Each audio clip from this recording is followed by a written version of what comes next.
अस्सलाम वालेकुम dear students, welcome to pass education system. Dear student, जैसा कि हमने सीरीज स्टार्ट की हुई है, मैं डेली बेसिस पे आप लोगों को ई कैट मैथ के टॉप 10 एमसीक्यूज करवाता हूँ और ये मैं चैप्टर वाइज आपको करवा रहा हूँ।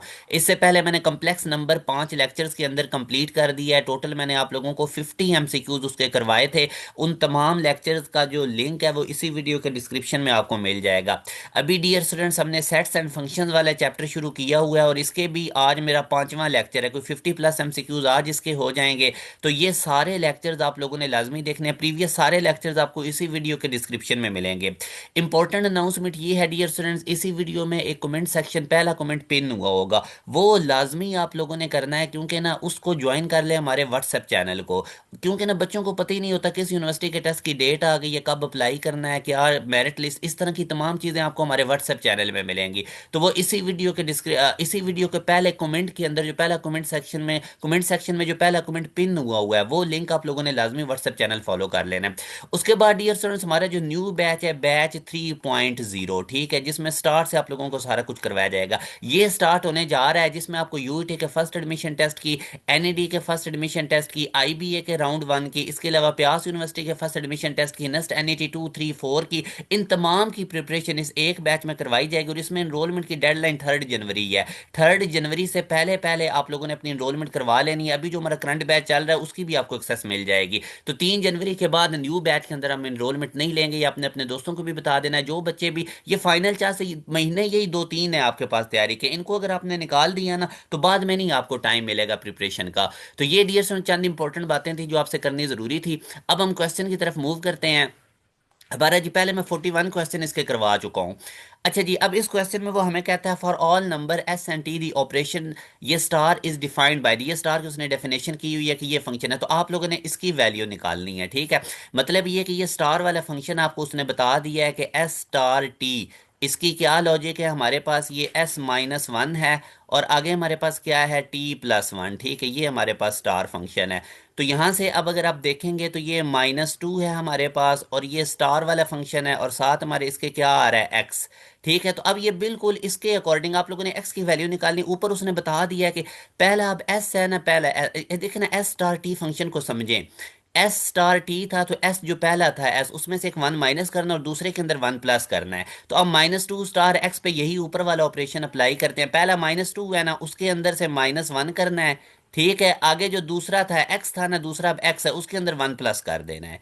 तो ठीक है, ये सारा अब हमारे पास है किसके इक्वल, -12 के। ये उसने सारा बताया हुआ है कि ये -2 स्टार एक्स वाला फंक्शन -12 के इक्वल है। तो यहाँ से अब इसको सॉल्व करते हैं, -2 -1 करेंगे, -3 हो जाएगा और ये आ जाएगा x+1 इक्वल टू -12। यहाँ से मेरा बेटा x+1 इधर ही रहने देते हैं, -12 के नीचे जाके -3 डिवाइड होगा तो आंसर आ जाएगा 4। उसके बाद मेरा बेटा, अब अगर आप नीचे देखते हैं तो हमारे पास क्या आ जाएगा, x+1 अगर आप देखते हैं तो ये हमारे पास किसके इक्वल है, 4 के। तो यहाँ से x की वैल्यू कितनी आ जाएगी, 3। तो यही हमने इसका आंसर निकालना था। x की वैल्यू हमारे पास 3 आ गई, 3 हमारे पास इसका राइट आंसर है। नेक्स्ट क्वेश्चन में बेटा वो कहता है कि identity element in a group a star b equal to a b. तो यहाँ से याद रखें मेरा बेटा, मल्टीप्लिकेटिव आइडेंटिटी हमें पता है कि 1 होती है। मल्टीप्लिके 1 को अगर किसी भी नंबर से मल्टीप्लाई करें तो वही नंबर रहता है। ठीक है, फॉर एग्जाम्पल अब अगर आप देखते हैं ना, मैं फॉर एग्जाम्पल 1 को 12 से मल्टीप्लाई करता हूँ, ठीक है, तो मेरे पास आंसर 12 ही आएगा। 1 को मैं 13 से मल्टीप्लाई करता हूँ, मेरे पास 13 आएगा। ठीक है, तो ये मल्टीप्लिकेटिव आइडेंटिटी यहाँ पे हमारे पास सिर्फ इन तमाम नंबर में से अगर आप देखेंगे ना तो सिर्फ 1 हमारे पास आइडेंटिटी है, और वो कौन सी है, मल्टीप्लिकेटिव आइडेंटिटी। आगे मेरा बेटा अगेन आप इस ऑपरेशन को समझें, ए स्टार बी हमारे पास इक्वल है a+b+2 के, ए बी बिलोंग करता है एस से, देन आइडेंटिटी एलिमेंट ई। तो इसमें आइडेंटिटी एलिमेंट ई हमारे पास क्या होगा मेरे बेटा, देखिए लेट्स सपोज मैं ई कहता हूँ आइडेंटिटी एलिमेंट, अगर मैं इसको ए के साथ ऑपरेट करता हूँ तो हमें पता है कि आइडेंटिटी, अब मल्टीप्लिकेटिव आइडेंटिटी अगर मैं किसी के साथ भी ये ऑपरेट करूंगा तो वही नंबर खुद आ जाएगा।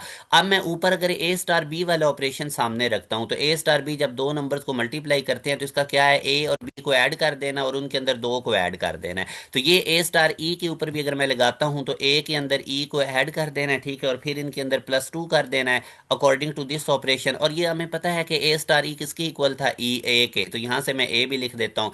यहाँ से अब बेटा ये प्लस ए हो रहा है, उधर जाके क्या हो जाएगा माइनस, तो ई +2 इक्वल आ जाएगा 0 के, तो ई की वैल्यू आ जाएगी -2, ठीक है मेरे बेटा। तो यूं हमारे पास इसका आंसर -2 है। मतलब ये जो ऑपरेशन गिवन था ना, इसके अंदर मैंने आइडेंटिटी एलिमेंट निकालना था, तो आइडेंटिटी एलिमेंट में हमें पता है कि अगर किसी के साथ भी मैं आइडेंटिटी एलिमेंट जैसे अब ए के साथ ई को मल्टीप्लाई करता हूं तो वही वाला नंबर आएगा, ठीक है, क्योंकि ये मल्टीप्लाई में हो रहा था, तो हमें पता है मल्टीप्लिकेटिव आइडेंटिटी 1 होती है, 1 को ए से मल्टीप्लाई करें तो ए ही रहना था। तो ई से मैंने इसको रिप्रेजेंट किया और वहां से ई की वैल्यू भी हमने निकाल ली। उसके बाद डियर स्टूडेंट्स अब मैं नेक्स्ट क्वेश्चन की तरफ आपको लेकर जाता हूँ। अगेन अब इस क्वेश्चन में भी आप देखें ए स्टार बी इक्वल है ए बी ओवर 2 के, then identity element e is. तो ये वाला क्वेश्चन अब डियर स्टूडेंट्स अगेन उसी तरह ही है। अगर मैं आइडेंटिटी एलिमेंट फर्ज करें कि ई को सपोज करता हूँ, तो ए स्टार ई में करूंगा तो मेरे पास ए ही आएगा। और अगर मैं इस ऑपरेशन के अकॉर्डिंग देखूं, जब दो नंबर के साथ स्टार का ऑपरेशन ए स्टार बी है तो वो ए बी ओवर 2 है, तो इधर मैं ए स्टार ई पे ये लगाता हूँ ए प्लस ई ओवर 2, और ये इक्वल किसके थे, ए के। तो यहाँ से डियर स्टूडेंट्स ए प्लस ई जो है ये 2 ए के इक्वल आ जाएगा, ठीक है। यहाँ से अब डियर स्टूडेंट्स इस क्वेश्चन को थोड़ा सा आपने पहले खुद ट्राई करें, उसके बाद फिर मैं आपको बताता हूँ। अच्छा बेटा इस क्वेश्चन में ना अब थोड़ा सा आपने ध्यान रखना है। अब आप देखें ना कि हमें वो बेसिकली यहाँ पे वो मल्टीप्लाई कर रहा है, तो आप लोगों ने क्या काम करना है, ये एक क्वेश्चन में एक दफ़ा ना आपको यहाँ से दोबारा बताता हूँ। इधर बेटा आप लोग देखें ना कि मल्टीप्लिकेटिव आइडेंटिटी एक ऐसी आइडेंटिटी होती है, अगर हम उसको किसी नंबर के साथ मल्टीप्लाई करें, जैसे कि 1 है तो वही नंबर रहता है। तो ए स्टार ई हमारे पास ए के इक्वल होगा जब ये मल्टीप्लिकेटिव आइडेंटिटी ई होगी, ठीक है। तो अब ये वाली प्रॉपर्टी अगर हम यूज़ करें ना, तो यहाँ पे दरमियान में प्लस तो है ही नहीं, तो ए को ई के साथ देखे ना, जब ए ई मल्टीप्लाई हो रहे हैं तो ए और बी मल्टीप्लाई हो रहे थे, तो ए बी ओवर 2 था ना ये operation, a star b a b over 2 था। तो अगर मैं ए के साथ ई आइडेंटिटी को मल्टीप्लाई करता हूँ तो वही नंबर ए रहेगा। तो यहाँ से अब मैं ए और ए स्टार बी वाली प्रॉपर्टी यूज करता हूँ जो कि ए बी ओवर 2 है। अब ए और ई मल्टीप्लाई हो रहे थे, तो ए ई को मल्टीप्लाई करके 2 पे डिवाइड करेंगे, जिस तरह ये प्रॉपर्टी मैंने अप्लाई की, और ये इक्वल किसके था, ए के। तो यहाँ से मेरा बेटा अगर आप देखेंगे तो ए ई इक्वल आ जाएगा 2 ए के, ये ए इससे कट जाएगा तो ई की वैल्यू हमारे पास 2 आएगी। तो इस तरह आप लोगों ने आइडेंटिटी को फाइंड आउट कर लेना होता है। अब मेरा बेटा मैं नेक्स्ट क्वेश्चन की तरफ आपको मूव करवाता हूँ। यहाँ से अब हमसे वो पूछ रहा है a star b equal to 1 over a b है, तो इनवर्स ऑफ 2 क्या होगा। तो हमें पता है मेरा बेटा इनवर्स ऑफ 2 हमारे पास 1 ओवर 2 होता है, तो यहाँ पे हमारे पास जो इसका राइट ऑप्शन बनेगा वो 1 ओवर 2 बनेगा, ठीक है। अच्छा आगे नेक्स्ट अब अगर मैं आपको मूव करवाता हूँ, तो इसमें भी अब अगर आप देखें ना मेरा बेटा, ये वाला आप लोगों के पास -1 0 1 ये है, तो इनमें हमने मिसिंग एलिमेंट्स बताना है, ठीक है यहाँ पे। तो इनको अब हम क्या काम करते हैं, हम इनको करते हैं मल्टीप्लाई, -1 0 ये वाले भी लिख लिए। इस तरह की क्वेश्चन मैं आपको पहले भी करवा रहा हूँ। -1 0, अब -1 को पकड़े, -1 से मल्टीप्लाई करेंगे तो 1 आ जाएगा, -1 को 0 से मल्टीप्लाई करें 0, -1 को 1 से मल्टीप्लाई करें -1, फिर 0 को पकड़ना है, इसको -1 से मल्टीप्लाई किया 0, 0 को 0 से मल्टीप्लाई किया 0, 0 को 1 से मल्टीप्लाई किया 0, फिर हम 1 को पकड़ेंगे, 1 को -1 से मल्टीप्लाई किया -1, फिर 1 को 0 से मल्टीप्लाई करेंगे तो यहाँ पे 0 आ जाएगा, 1 को 1 से मल्टीप्लाई करेंगे 1 आएगा, तो 0 1 यहाँ पे आएगा जो कि हमारे पास अल्फा ऑप्शन में मौजूद है। अब इस तरह के क्वेश्चंस आप लोगों ने नोट रखने हैं कि कैसे करने हैं। फिर मेरा बेटा वो कह रहा है कि ए स्टार बी करें या बी स्टार ए करें तो आइडेंटिटी आती है, ठीक है। तो इसका मतलब ये होता है कि जैसे 2 है, 2 का इन्वर्स होता है 1 ओवर 2, किसी भी एलिमेंट को उसके इन्वर्स से मल्टीप्लाई करेंगे तो आइडेंटिटी 1 आ जाएगी। जिस तरह 3 है तो उसका इन्वर्स होता है 1 ओवर 3, तो इनको मैं मल्टीप्लाई करूंगा तो 1 आएगा। तो ये इन्वर्स एलिमेंट है, अगर ए स्टार बी हो या बी स्टार ए हो, इनको आपस में मल्टीप्लाई कर रहे हैं, ए को बी से कर रहे हैं या बी को ए से कर रहे हैं, अगर ये दोनों आपस में मल्टीप्लिकेटिव इन्वर्स होंगे तो फिर आइडेंटिटी आएगी, ठीक है। तो ये इन्वर्स एलिमेंट यहाँ पे ए इसका राइट आंसर है। अब नेक्स्ट क्वेश्चन 49 के ऊपर अगर हम मूव करते हैं, तो इसमें अब आप देखते हैं कि which of the following is equal to universal set. Universal set एक ऐसा सेट होता है जिसके अंदर तमाम एलिमेंट्स होते हैं, ठीक है, ऑल एलिमेंट्स इसके अंदर होते हैं यूनिवर्सल सेट के अंदर। तो यहाँ से अब वो आपसे पूछ रहा है कि क्या A union a universal set की इक्वल होता है। तो ए सेट का ए के साथ यूनियन लेंगे वो तो ए की इक्वल होगा, ए इंटरसेक्शन यू। अगर आप ए का सेट ए का यूनिवर्सल सेट के साथ कॉमन एलिमेंट्स लेते हैं तो वो भी ए के इक्वल होगा। हाँ अगर आप ए सेट का यूनियन लेते हैं यूनिवर्सल सेट के साथ, तो वो तमाम एलिमेंट्स आ जाएंगे ए और यू के, तो वो यू सेट के इक्वल होगा। तो यही उसने पूछा था which of the following is equal to U set, यानी यूनिवर्सल सेट, तो वो ए यूनियन यूनिवर्सल सेट है, सी इसका राइट आंसर है। नेक्स्ट क्वेश्चन बेटा 50 वाला अगर आप देखते हैं ना, तो if A is a subset of B then B is super set of A. तो इसको ऐसे लिखते हैं कि ए सबसेट है बी का, यानी ए के तमाम एलिमेंट्स बी में मौजूद है, मगर बी का एटलीस्ट एक ऐसा एलिमेंट होगा जो ए में नहीं होगा। तो बी को ए का सुपर सेट कहेंगे, मगर जो ए होगा उसको बी का क्या कहेंगे, सबसेट। ठीक है, तो इसको इस तरह लिखते हैं। आगे बेटा आज का जो लास्ट क्वेश्चन है हमारे पास, इसमें वो हमें बताता है कि एक एक्स सेट गिवन है, एक वाई सेट गिवन है, तो इनके दरमियान एक रिलेशन बना हुआ है। वो अब रिलेशन आप देखें ना, इसका पहला एलिमेंट वन इसके ए के साथ है, फिर टू जो है वो बी के साथ है, तीसरा एलिमेंट तीसरे के साथ है, चौथा एलिमेंट पहले सेट का चौथे एलिमेंट सेकंड सेट के साथ है। तो ये हमारे पास ना वन एलिमेंट के कोरस्पॉन्डिंग में वन एलिमेंट यूनिक साथ अटैच हुआ हुआ है। तो ये हमारे पास वन वन फंक्शन यही होता है कि जिसमें पहले सेट के एक एलिमेंट के साथ दूसरे सेट का एक एलिमेंट अटैच होता है, वन वन कोरस्पॉन्डिंग है।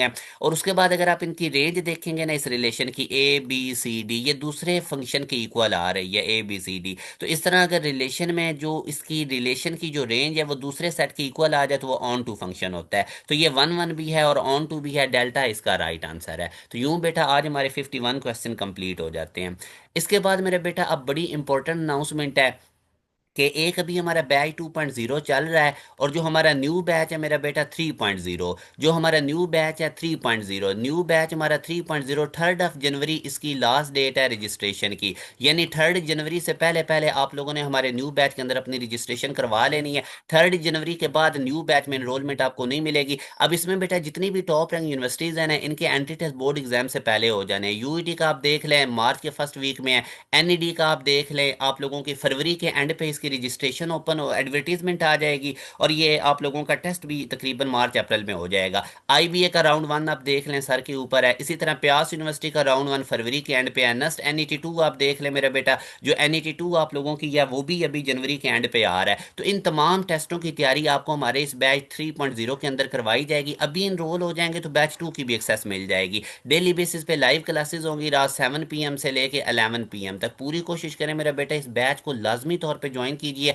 आज ही हमारे ऑफिशियल व्हाट्सएप नंबर 0304 0666000 इस पे व्हाट्सएप कीजिए और हमारे बैच की डिटेल्स लेके अपनी एनरोलमेंट कंफर्म कीजिए। लास्ट चांस है आप लोगों के पास तैयारी का। ये व्हाट्सएप नंबर का स्क्रीनशॉट ले लीजिए, 0304 0666000। इस पे व्हाट्सएप करके हमारे बैच का हिस्सा बनिए। डियर स्टूडेंट्स, ये लास्ट चांस है आपके बाद, इसके बाद नहीं आपको टाइम मिलेगा तैयारी का। ये मैं इधर भी हमारा नंबर हाईलाइट कर देता हूँ, ऑफिशियल व्हाट्सएप नंबर। तो आज ही इस पे कांटेक्ट करके लाजमी तौर पे इस बैच को ज्वाइन कीजिए। पूरा कोर्स आपको एडवांस में मिल जाएगा। डेली की लाइव क्लासेस की रिकॉर्डिंग अवेलेबल होगी। पाकिस्तान की टॉप फैकल्टी इसमें पढ़ाएगी। यही वजह है कि पाकिस्तान की हर यूनिवर्सिटी में टॉप पोजीशंस हमारी होती हैं। 90% सीट पासियां अचीव करते हैं तमाम टॉप रैंक यूनिवर्सिटीज के अंदर। तो डियर स्टूडेंट्स, लाजमी तौर पर इस बैच को ज्वाइन कीजिएगा। 3 जनवरी की डेट याद रखिएगा। अपना ख्याल रखिएगा, दुआ में याद रखिएगा। अल्लाह हाफिज।